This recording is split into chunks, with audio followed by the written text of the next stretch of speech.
श्रृंखला सर्व आत्माओं के पिता परमात्मा शिव के द्वारा उच्चारित महावाक्यों के संकलन पर आधारित है। ओम शांति।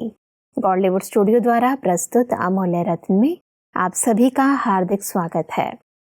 कहते हैं स्नेह में ही ताकत है समर्थ को झुकाने की, वरना सुदामा में कहाँ ताकत थी श्री कृष्ण से पैर धुलवाने की। सच में स्नेह ही वो घृत है जो बुझे हुए दीपक को भी पुनः जागृत कर सकता है। स्नेह की महिमा को आज हम ईश्वरीय महावाक्यों द्वारा गहराई से समझेंगे और इन महावाक्यों के स्पष्टीकरण के लिए हमारे मध्य हैं प्रजापिता ब्रह्मा कुमारीज ईश्वरीय विश्वविद्यालय के वरिष्ठ राजयोगी शिक्षक आदरणीय राजू भाई साहब। तो सब आपका आज के एपिसोड में बहुत बहुत स्वागत है। ओम शांति। तो सब आज हम बात करेंगे 2 सितंबर 1985 के महावाक्यों पर, जिसका टॉपिक है सफलता का साधन स्नेह और सेवा। जैसा परमात्मा कहते हैं कि वर्तमान समय स्नेह हर सेवा के कार्य में सफलता का सहज साधन है। योगी जीवन का फाउंडेशन तो निश्चय है, लेकिन परिवार का फाउंडेशन स्नेह है, जो स्नेह ही किसी के भी दिल को समीप ले आता है। तो सब इस स्नेह के फाउंडेशन को थोड़ा स्पष्ट करें। परमात्मा ने बहुत अच्छी बात ही बताई कि योगी जीवन का फाउंडेशन निश्चय है, लेकिन जहाँ परिवार है, परिवार शब्द एक स्नेह का प्रतीक है जी। तो परमात्मा कहते परिवार का जो फाउंडेशन है वो स्नेह है। और आजकल दुनिया के अंदर सच्चा स्नेह, निस्वार्थ स्नेह कहीं भी लोगों को नहीं मिलता। तो परमात्मा के बच्चों को इस स्नेह की शक्ति के आधार से परिवार के स्नेह में सबको समीप लाना, इसकी आवश्यकता है। तो परमात्मा जब भी कोई निमित्त आत्माएं बाहर सेवाओं पर जाती हैं तो उनको ये बहुत सुंदर प्रेरणाएं दे करके भेजते हैं कि आपका जो रूहानी सच्चा प्यार है, निस्वार्थ प्यार है, इस प्यार से इस परिवार के साथ अनेक आत्माएं समीप आएंगी, जुड़ती जाएंगी जी। तो इस स्नेह की शक्ति के आधार से आप बहुत अच्छी सेवाएं कर सकती हैं, क्योंकि वर्तमान समय सच्चे स्नेह की सभी आत्माएं प्यासी हैं जी।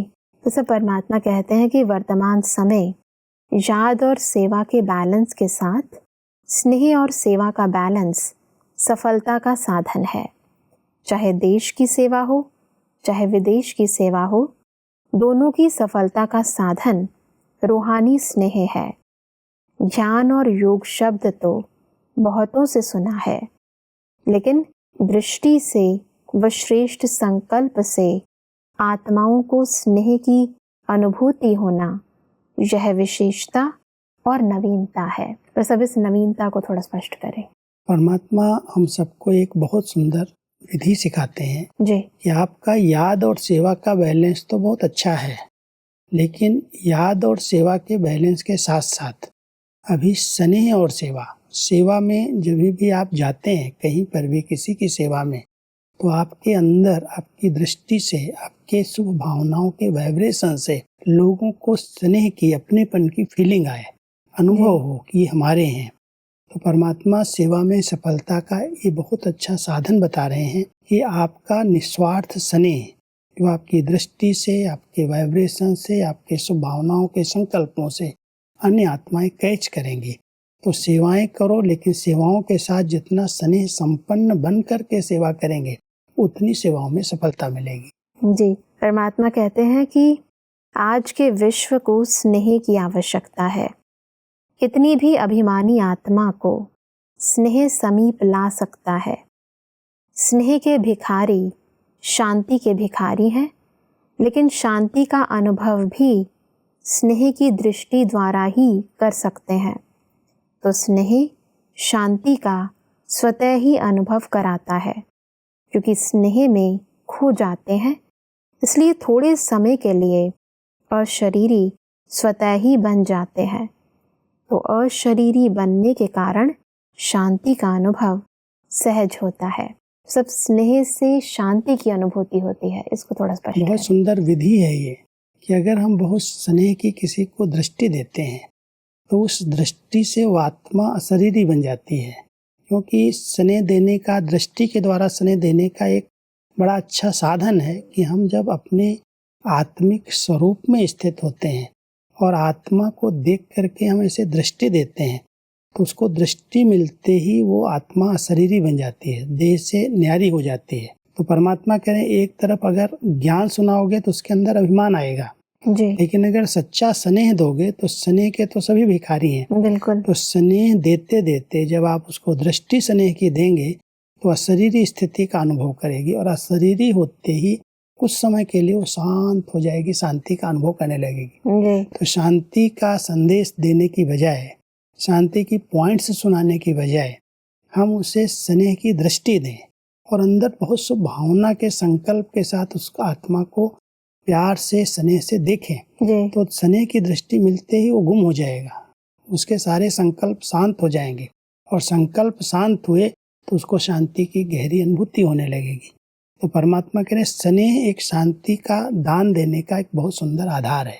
जी परमात्मा कहते हैं कि बाप भी स्नेह का ही रिस्पॉन्ड देता है, चाहे रथ चले न चले फिर भी बाप को स्नेह का सबूत देना ही है।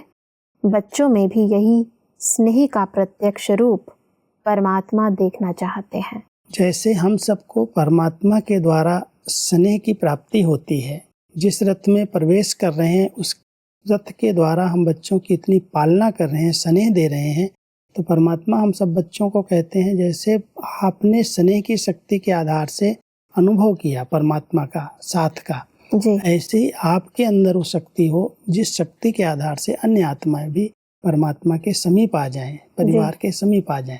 इसलिए स्नेह की शक्ति के आधार से सेवा करो तो सफलता आपको मिलती रहेगी। जी परमात्मा कहते हैं कि दूर देश के जो हैं वहाँ वायुमंडल ही सहारा समझते हैं, चाहे सेवा केंद्र का व अपना। जरा भी अगर कोई बात आती है तो फौरन अपने को चेक कर वातावरण शक्तिशाली बनाने का प्रयत्न अच्छा करते हैं। वहाँ वातावरण पावरफुल बनाने का लक्ष्य अच्छा है।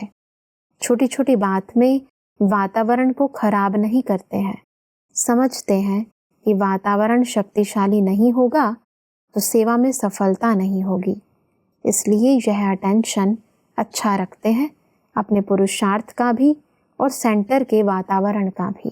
तो सब फॉरेन कंट्री में जो हमारे सेवा केंद्र हैं उनकी इस विशेषता को थोड़ा स्पष्ट करें। क्योंकि अगर हम कहीं भी सेवाएं करते हैं जी और सेवा केंद्र का या अपनी स्थिति पर हमारा ध्यान नहीं है तो उसका प्रभाव नहीं पड़ता। तो परमात्मा कह रहे हैं कि विदेश के अंदर, विशेष फॉरेन के अंदर वातावरण, बाहर का वातावरण जो है वो बहुत अशांति का है, दुख का है। जी लेकिन जिस स्थान पर आप बच्चे रह रहे हो जी उस स्थान के वातावरण को बहुत शक्तिशाली बना करके रखते हो तो अन्य आत्माएं उस वातावरण में आते ही अच्छे अच्छे अनुभव करते हैं। जी तो ये सेवा की सफलता का बहुत अच्छा साधन है। कोई भी सेवाधारी पहले अपनी स्थिति पर ध्यान दे और साथ साथ जिस स्थान पर वो रहता है उस स्थान का वातावरण, वायुमंडल इतना शक्तिशाली बना करके रखे जो वहाँ कोई भी आत्माएं अगर प्रवेश करें तो उसको अनुभव हो कि ये स्थान शांति कुंड है, यहाँ से बहुत अच्छे अच्छे अनुभव हो रहे हैं, यहाँ के वाइब्रेशन बहुत अच्छे हैं। तो विदेश में सेवाधारी जो हैं, निमित्त आत्माएं हैं, वो इस बात का बहुत ध्यान रखती हैं। एक तरफ हमारी स्थिति अच्छी हो और साथ साथ स्थान का वातावरण बहुत शक्तिशाली हो कि अशांत आत्माएं उस वातावरण में आते ही सच्चे प्यार का और सच्ची शांति का अनुभव कर सकें। जी परमात्मा कहते हैं कि एक स्लोगन याद रखना, न समस्या बनेंगे न समस्या को देख डगमग होंगे, स्वयं भी समाधान स्वरूप होंगे और दूसरों को भी समाधान देने वाले। यह स्मृति स्वतः ही गोल्डन जुबली को सफलता स्वरूप बनाती रहेगी।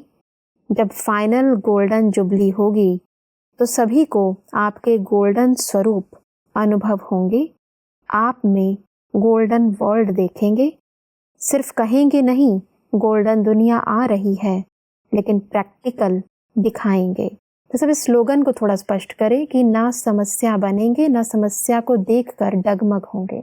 दुनिया में समय पर समय समस्याएं तो बढ़ती जा रही हैं। जी तो परमात्मा हम सबको कहते हैं कि पहले एक संकल्प लो कि हम कभी भी खुद समस्या स्वरूप नहीं बनेंगे, और अगर किसी द्वारा समस्याएं आ रही हैं तो उन समस्याओं में हम अपनी स्थिति को बिगाड़ेंगे नहीं, डगमग नहीं होंगे, जी क्योंकि समस्याएं आएंगी चली जाएंगी।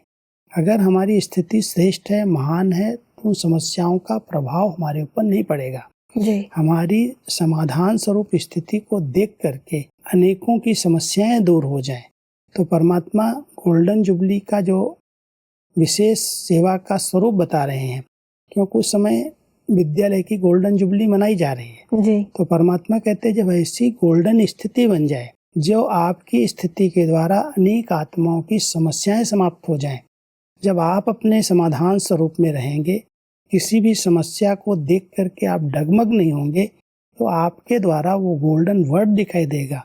जो आपके शब्द निकलेंगे वैसे गोल्डन शब्द होंगे, सुनहरे शब्द होंगे, जो लोगों को लगेगा वो गोल्डन दुनिया सतयुग आया कि आया। जी तो उस सतयुगी दुनिया को लाने के लिए आप बच्चे सेवा के निमित्त बने हो, इसलिए स्लोगन याद रखो कि ना हम समस्या स्वरूप बनेंगे, ना हम समस्याओं को देख करके डगमग होंगे। जी परमात्मा कहते हैं कि जैसे जादूगर लोग दिखाते जाते, बोलते जाते, यह देखो, तो आपका यह गोल्डन चेहरा, चमकता हुआ मस्तक, चमकती हुई आंखें, चमकते हुए होंठ, ये सब गोल्डन एज का साक्षात्कार करावें। जैसे चित्र बनाते हैं ना, एक ही चित्र में अभी अभी ब्रह्मा देखे, अभी अभी कृष्ण देखो, विष्णु देखो, ऐसे आपका साक्षात्कार हो। अभी अभी फरिश्ता, अभी अभी विश्व महाराजन, विश्व महारानी रूप, अभी अभी साधारण सफेद वस्त्रधारी, यह भिन्न भिन्न स्वरूप आपके इस गोल्डन मूर्त से दिखाई दे। जब इस स्वरूप को थोड़ा स्पष्ट करें। ये भी एक सेवा का बड़ा सुंदर साधन है। जी पहले जमाने में एक ऐसी छोटी सी मशीन आती थी, खिलौना जैसी, हाँ जी तो उसके अंदर भिन्न भिन्न चित्र होते थे और वहाँ घुमाते जाते थे। तो अभी अभी देखो ताजमहल देखो, अभी ये देखो, अभी यहाँ कुतुब मीनार देखो, अनेक चित्र आते जाते थे एक के बाद एक, जैसे कोई जादूगर जादू कर रहा हो, जी एक एक चित्र बदलते जाते हैं।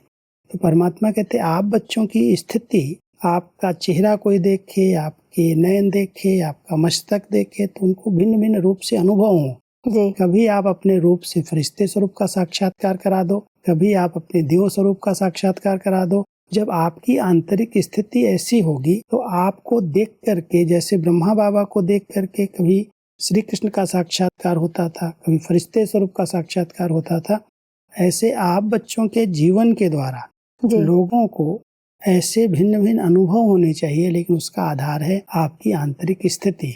जितनी स्थिति अचल अडोल एक रस बन जाएगी, उतना आपके द्वारा ये भिन्न भिन्न रूप से लोगों को अनुभव होंगे। परमात्मा कहते हैं कि मनसा सेवा की विशेषता ट्रायल करो। मनसा सेवा जैसे एक चुंबक है।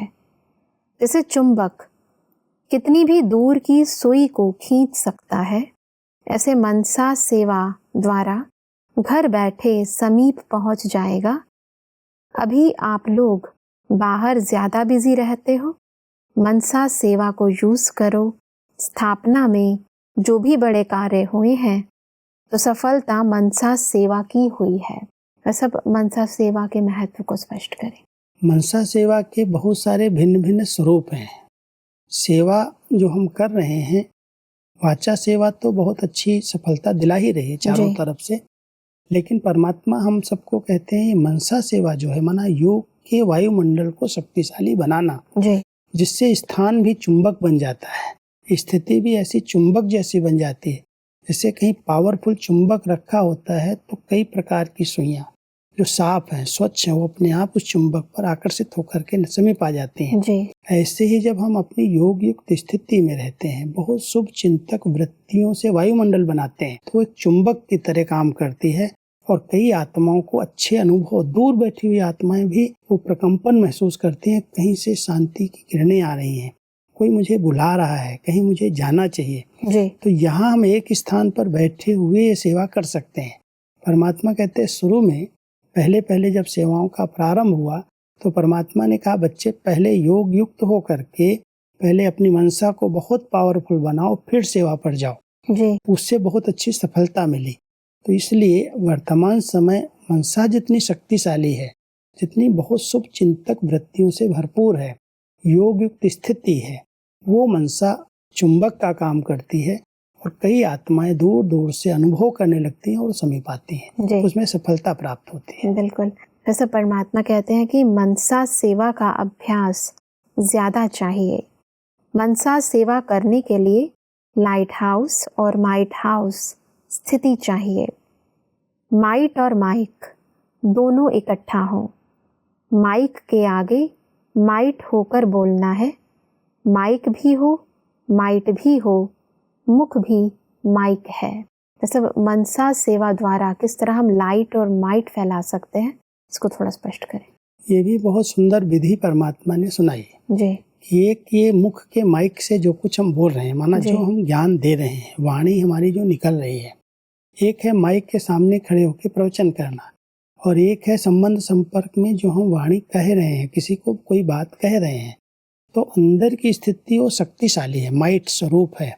और जितना हम माइट स्वरूप हो करके एक तरफ लाइट माना ज्ञान स्वरूप स्थिति है, माइट माना योग युक्त स्थिति है, जी तो ज्ञान स्वरूप और योग युक्त स्थिति में स्थित होकर के जो बात हम कहेंगे माइक से, वो दूसरों को प्रभाव डालेगी, दूसरे के जीवन को परिवर्तन करेगी।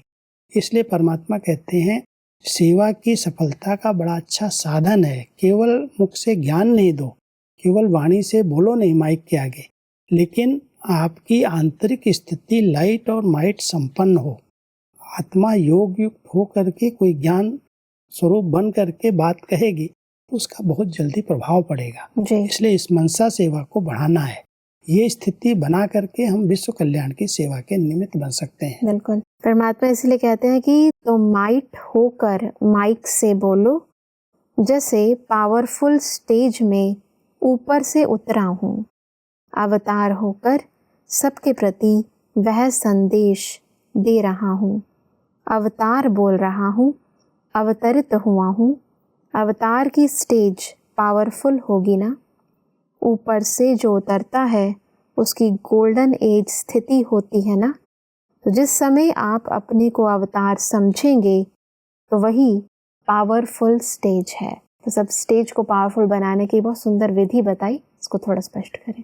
परमात्मा हम सबको ये भी एक बहुत सुंदर टाइटल देते हैं जी कि आप एक अवतार अवतरित हुई आत्मा हो। जब अवतार अवतरित होते हैं तो उनके अंदर यही होता है कि मैं श्रेष्ठ कर्म करने के लिए संदेश वाहक बन करके आया हूँ। जी ऐसे ही आप जब कभी भी कोई ज्ञान सुनाते हो, माइक के सामने बोलते हो, तो पहले ये स्मृति में लाओ कि मैं परम धाम घर से अवतरित हुई हूँ इस शरीर में। जी मैं आत्मा अवतार हूँ और मैं अवतार इन आत्माओं को संदेश देने के लिए अवतरित हुई हूँ। तो ये जो स्मृति है, परमात्मा बहुत अच्छी बात ये कह रहे हैं कि जब आत्मा परमधाम घर से पहले आती है तो वो सतो प्रधान स्टेज में होती है जी और उससे श्रेष्ठ कर्म होते हैं। इसलिए जैसे मैं आत्मा अभी अभी अवतरित हुई हूँ परमधाम घर से, वो सतो प्रधान स्टेज में स्थित होकर के अपने आप को इस शरीर से अलग समझ करके कि मैंने इस शरीर का आधार लिया है और मैं इन आत्माओं के कल्याण के लिए ये महावाक्य उच्चारण कर रही हूँ। तो ये जो स्मृति है, जब भी किसी को ज्ञान सुनाएं, जब किसी के सामने जाएं, तो ये स्मृति रहे कि मैं अवतार हूँ, मैं अवतरित हुआ हूँ इन सबको संदेश दे करके इनको पावन बनाने के लिए, इनका कल्याण करने के लिए। जी जैसा परमात्मा कहते हैं कि सिर्फ बोलना ही सर्विस नहीं होती, लेकिन अपना चेहरा सदा हर्षित हो। रूहानी चेहरा भी सेवा करता है। लक्ष्य रखें, उमंग उत्साह से, खुशी खुशी से रूहानी खुशी की झलक दिखाते हुए आगे बढ़ें। सिर्फ ज़बरदस्ती कोई को नहीं करना है। प्रोग्राम बना है तो करना ही है, ऐसी कोई बात नहीं है। अपना उमंग उत्साह है तो करें, अच्छा है। कई बार किसी को कोई बात कह करके कराई जाए कि ये सेवा आप करो, ये सेवा आप करो, जी तो उसमें जैसे भारीपन रहता है, उनको ये नहीं लगता कि मेरी सेवा है, कह करके कर रहे हैं। तो परमात्मा यहाँ कह रहे हैं किसी से जबरदस्ती कोई सेवा नहीं लेनी है। जिनके अंदर का उमंग उत्साह आ रहा है, उस उमंग उत्साह से उनके भले वो बोलें या न बोलें, अगर चेहरा हर्षित मुख है, उनके चेहरे पर वो रूहानियत दिखाई देती है, तो भी बहुत बड़ी सेवा हो सकती है। जी तो परमात्मा कोई भी बड़े से बड़े सेवा के कार्य के लिए अपने सभी बच्चों को कहते हैं आप हमेशा समझो कि हमारा भी इसमें सेवा में हिस्सा है, मैं भी इसके निमित्त हूँ। भाषण तो केवल एक करेगा, लेकिन अगर स्टेज पर 10 लोगों का पार्ट है तो 10 की एक्टिविटी, उनका हर्षित चेहरा, उनका मुस्कुराता हुआ चेहरा, उनकी अंदर की रूहानियत और रुहाब, वो जो देखेंगे तो उसका प्रभाव भी साथ साथ पड़ता है। जी। तो परमात्मा अपने बच्चों को ये भी सेवा की सफलता का आधार बताते हैं कि अगर आप सभी उमंग उत्साह से जो सेवा मिलती है, कोई भंडारे की सेवा करेगा, कोई सफाई की सेवा करेगा, कोई टेंट लगाएगा, कोई माइक लगाएगा, सेवाएं वैरायटी और सब सेवाओं का महत्व है, सबकी आवश्यकता है। कोई भी सेवा करते हुए केवल वाणी द्वारा सेवा नहीं, लेकिन जो सेवा हम कर रहे हैं उसमें हमारा चेहरा खुशनुमा हो, हमारे ऊपर रूहानियत हो, हमारा हल्कापन हो, जिसको देख कर के लोगों को लगे ये फरिश्ते हैं, कैसे सेवा प्यार से कर रहे हैं, तब सेवा में सफलता मिलती है। जी, वैसे परमात्मा कहते हैं कि सेवा करो और संतुष्टता लो। सिर्फ सेवा नहीं करना, लेकिन ऐसी सेवा करो जिसमें संतुष्टता हो, सभी की दुआएं मिले। दुआओं वाली सेवा सहज सफलता दिलाती है। सेवा तो प्लान प्रमाण करनी ही है और खूब करो, खुशी उमंग से करो, लेकिन यह ध्यान जरूर रखो जो सेवा की उसमें दुआएं प्राप्त हुई या सिर्फ मेहनत की। जहाँ दुआएं होंगी वहाँ मेहनत नहीं होगी। तो अभी यही लक्ष्य रखो कि जिससे भी संपर्क में आए उसकी दुआएं लेते जाएं। वैसे दुआएं लेने की जो सेवा है इसको थोड़ा स्पष्ट करें।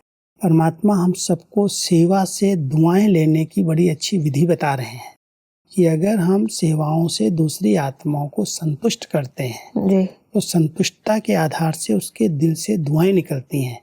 सेवा करना प्लान के अनुसार सेवा करो, उमंग उत्साह से करो, जो सेवा मिलती है बड़े दिल से करो, उसकी छुट्टी परमात्मा दे रहे हैं। लेकिन सेवा के पीछे हमारा एक ही लक्ष्य हो कि जो सेवा की जाए उसमें हम संतुष्ट रहें और दूसरी आत्माएं हमारी उस सेवा से संतुष्ट हों, खुश हों, प्रसन्न हों। अगर खुश होंगी, प्रसन्न होंगी तो दुआएं देंगी। तो कोई भी सेवा, दुआएं सबकी मिलती रहें और हम आत्माएं सदा संतुष्ट रहें, इस लक्ष्य के आधार से उमंग उत्साह से करते हुए हम सबकी दुआओं के पात्र बन सकते हैं। तो परमात्मा हम सबको कहते हैं सेवा माना ही सुख देना, सेवा माना ही सबकी दुआएं लेना। और जहाँ दुआएं मिल रही हैं वहाँ स्थिति बड़ी अच्छी एक रस बन जाती है। इसलिए परमात्मा हमको एक तरफ कहते हैं सेवा करो, और सेवा में जहाँ संतुष्टता है वहाँ सबकी दुआएं हैं, और दुआएं हैं तो स्थिति अपने आप में श्रेष्ठ और महान बन जाती है। जी, वैसे आज हमने बहुत ही विस्तार पूर्वक जाना कि कैसे विश्व कल्याण की सेवा करते हुए हमें किन किन विशेषताओं को जीवन में धारण करना है। वैसे स्पष्टीकरण के लिए आपका बहुत बहुत धन्यवाद। ओम शांति।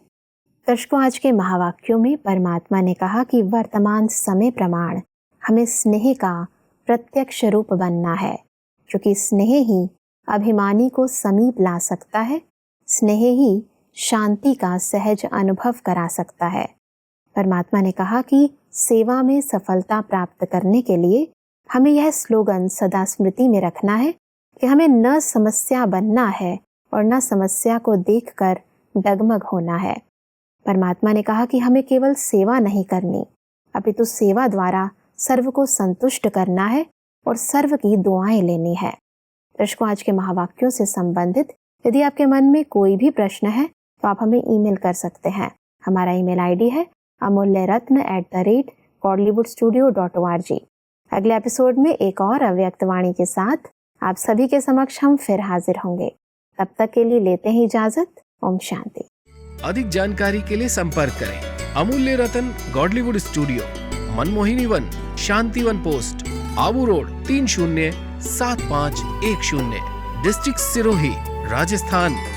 ईमेल आईडी है amulyaratna@godlywoodstudio.org। इस श्रृंखला को प्रजापिता ब्रह्मा कुमारीज ईश्वरीय विश्वविद्यालय के सेवा केंद्रों पर क्लास में नियमित रूप से चलाने के लिए गॉडलीवुड स्टूडियो से संपर्क करें।